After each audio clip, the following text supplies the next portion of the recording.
Solve the simultaneous equations 2f plus 2/3 g plus 1 equals 0 and f plus a half g plus 1 equals 0. Now, the letters f and g are used instead of the letters x and y, but that doesn't matter. You saw in a previous video that a linear equation has the form ax plus by equals c, where a, b and c are given numbers. Now, these equations are not exactly in that form. We've actually got 0 on the right hand side, but it doesn't matter. If you move the c to the left hand side, you'll have an equation that looks like this, with 0 on the right hand side. If we replace x with f and y with g, then we'll have equations that look like these two. Again, it doesn't really matter. Solving them is fairly straightforward, just like you saw when we solved equations written in this form. So, I'll write down the two equations. Everything is aligned. We see that f terms are aligned, then the g terms are aligned, and finally the constants plus 1, these numbers are aligned.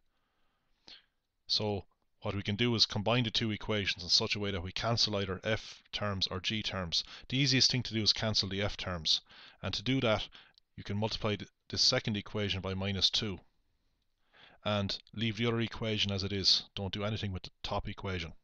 So I'll just copy out the top equation again with no changes. Multiplying the second equation by -2, we'll have -2 by f giving -2f. So you can see why I chose -2, so that when we add the equations, these f terms will cancel. Now -2 by plus a half is -1, so we get -1g. -2 by plus 1 is -2. -2 times 0 is 0. So adding the top equation onto the bottom equation basically means we're adding the same thing onto both sides. We're adding the left-hand side of the top equation onto the left-hand side of the bottom equation. Then we're adding the right-hand side of the top equation onto the right-hand side. So since these are the same for the top equation, we're not changing the bottom equation. Anyway, let's do that. We get 0 here. What we have here is plus 2/3 minus 1g. You shouldn't need a calculator to do that. Plus 2/3 minus 1 is -1/3. Okay, we just subtract 2/3 from 1, we get 1/3. Use the sign of the most. Minus, so we get -1/3. So we get -1/3 g when we combine these terms. Plus 1 minus 2 is -1. 0 plus 0 is 0. So we get -1/3 g equals 1, or g equals 1 divided by -1/3. Okay, that's the same as 1 multiplied by -3. Or if you like, you could multiply above and below by 3 here. So we get 3 over -1, or -3. So g is equal to -3. Another thing we could have done is we could have starting with this here, multiply both sides of it by 3. 3 times -1/3 g is -1g. 3 times 1 is 3. So we end up getting our answer just like here, g equals -3. So that's g. Now we have to get f. So we could use this second equation to get f. We have f plus half times g. Well, what is g? We found that g is -3. And just copying this second equation out, this is what we get. We solve this for f. There's only one unknown in this. Half times -3 is -1.5. So we have -1.5 plus 1. That's -0.5. We bring the -0.5 over, that becomes plus 0.5. Now, as a check, I'm going to plug f and g into this top equation. So we have 2 times f, which is 0.5, plus 2/3 times g, which is -3, plus 1. And it should all work out to 0. 0 is on the right hand side. 2 times 0.5 is 1. 2/3 times -3 is -2. So we get 1 plus -2 plus 1. Or 1 minus 2 plus 1, of course. That's -1 plus 1, which is 0. So it does check out. Now, of course, f and g should also satisfy the bottom equation, and they actually do. Now, of course, I could have maybe simplified things a little bit right at the very start by multiplying all this equation here by 3. Why do I multiply by 3? It's just to get rid of this fraction, because 3 times 2 over 3 will just give us 2. So if I multiply all this by 3, I would get 3 2s are 6f plus 2g plus 3 equals 0. And if I multiply all the second equation by 2, I would get 2f plus 1g plus 2 equals 0. I could have worked with these equations instead. And of course I'd end up with the same answer. Okay, so you could get rid of fractions. So to get rid of 2/3, you'd multiply everything by 3. And basically when you multiply 3 by 2/3, the 3's cancel and you're left with 2g.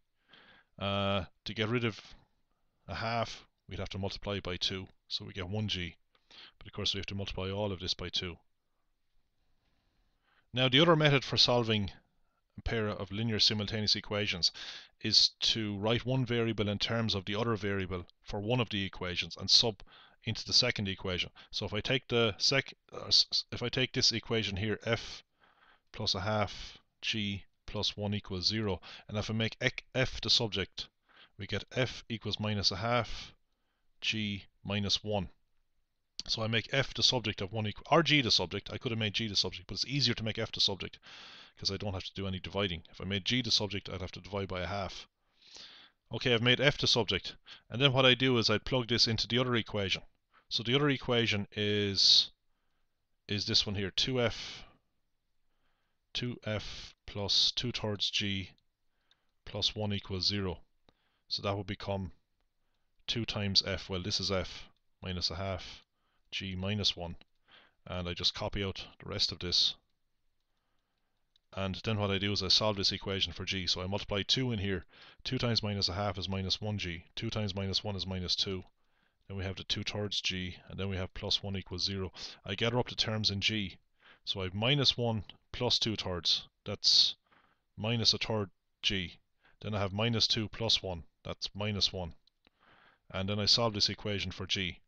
Now if you want to, you could multiply all this by 3 before you solve it. But I won't bother. Well, I might multiply by 3 on the next line. So this means we have minus a third g equals 1, if I bring the minus 1 over. Now I could multiply both sides by 3. So I get minus g equals 3, which means that g equals minus 3 as you saw before. And then having found that value of g, we can just plug it back in here. And we plug minus 3 in for g, and we can get f. So that would be minus a half times minus 3 minus 1. This would be plus 1.5 minus 1, which is a half, as you saw before. Here is a graph of these two equations. Now, I've made the vertical axis f and the horizontal axis g. So this green one is f plus a half g plus 1 equals 0. The red line is 2f plus 2/3 g plus 1 equals 0. So you can see we're talking about linear equations, so their graphs are straight lines, and the point that's on both of them is the solution to the pair of the simultaneous equations. So you can see that g is equal to minus 3 and f is equal to a half. In this example we have two linear equations. Now they're not written in a form that we're used to seeing them in, so before we can solve them we have to get them into each of them into the form ax plus by equals c. That's the easiest thing to do actually. So how do we do that for the first equation? Well, the first equation is actually already in that form. A is actually a quarter, b is minus a third, and c, the constant, is 5/6. But we don't want fractions. It's easier if we can get rid of these denominators. So if we take this first equation and multiply it by something that kills off 4, 3 and 6, kills off the denominators, it'll make life easier. So what we do is we multiply it all by 12. Now why 12? Well, 12 is divisible by 4, 3 and 6. So we get 12x over 4 minus 12y over 3 equals 12 times 5 over 6.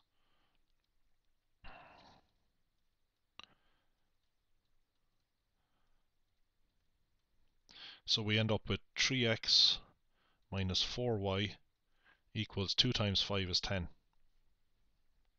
Now look at the second equation. That's almost in a form we like. It's almost in this form. So I'll write 2x, the x term of the second equation, underneath the x term of the first equation. But I want to write down the 3y term underneath minus 4y. So the 3y is on the right hand side, so I bring it over to the left, it becomes minus 3y. Now I'm shifting that minus 6 over to the right hand side, it becomes plus 6. So now we've x's aligned, y's aligned, and constant terms aligned. So all I did was subtract 3y from both sides of this and add 6 to both sides. So I can get the second equation into this form here. Now, how can I solve between these equations? Well, let's say I decide to cancel x's. Doesn't matter, I could cancel y's. Well, one way to do that would be to multiply the top equation by minus 2 and the bottom equation by plus 3. That means I'll get a minus 6 here and a plus 6 here, and they will cancel out. So I have to multiply all of this by minus 2, so I get minus 6x plus 8y equals minus 20. And here I get 6x minus 9y equals 3 sixes are 18. Now I combine these, I add them together. I get 0 here. I get minus 1y equals minus 20 minus 8 plus 18 is minus 2. So I get y equals 2. And then I sub that into one of these equations. I'll sub it into this one. So I get 3x minus 4 times 2 equals 10. 3x equals 10 plus 8 is 18. So that works out nicely. X equals 6. So the pair of numbers I get is 6, 2. X is 6, y is 2. Now I'm going to just do a quick check on these. I'll plug this pair of numbers into the second equation. So let's do this mentally. We have 2 times 6 is 12 minus 3 times 2. That's 12 minus 6, and 12 minus 6 is indeed 6, so it checks out. It should work in the top one as well.